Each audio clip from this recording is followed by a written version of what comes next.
Diolch am glicio I wylio'r eitem fach yma ar y we, be bynnag da chi'n ei wneud.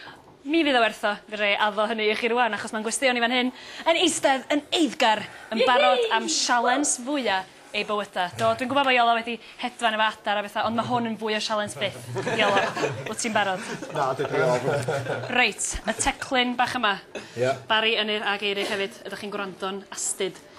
Be sy'n digwydd ydi, mi fydd y gerddoriaeth yn stopio. Y cynta I, wel, yr ola yn hytrach I bwyso'r botwm coch, fydd yn cael y sioc. Ydych chi'n barod? Dan. Reit. Gafeilwch yn enw dim twyllo rwan. Mae'r pwer ar yr setting ucha. Ydy, mae'r setting ucha. Iawn, ffwr ni. Gafeilwch o. Teimlwch y tensiwn. Gwrandwch ar y gerddoriaeth yn astyd.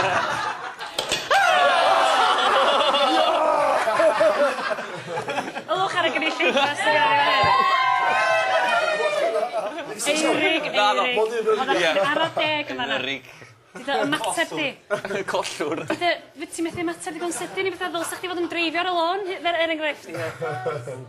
Di cael ei arfer cael ei taxi rownd I bo man. Co-pilot. Mygging sy'n Oce, os gyda ni'n amser I fynd fewn I ryw ddadl rhwng brodyr. Oce, dim Trisha, dim yma, na.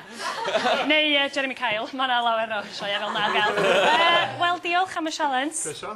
Ac gobeithio wneud chi fwynhau. Tara.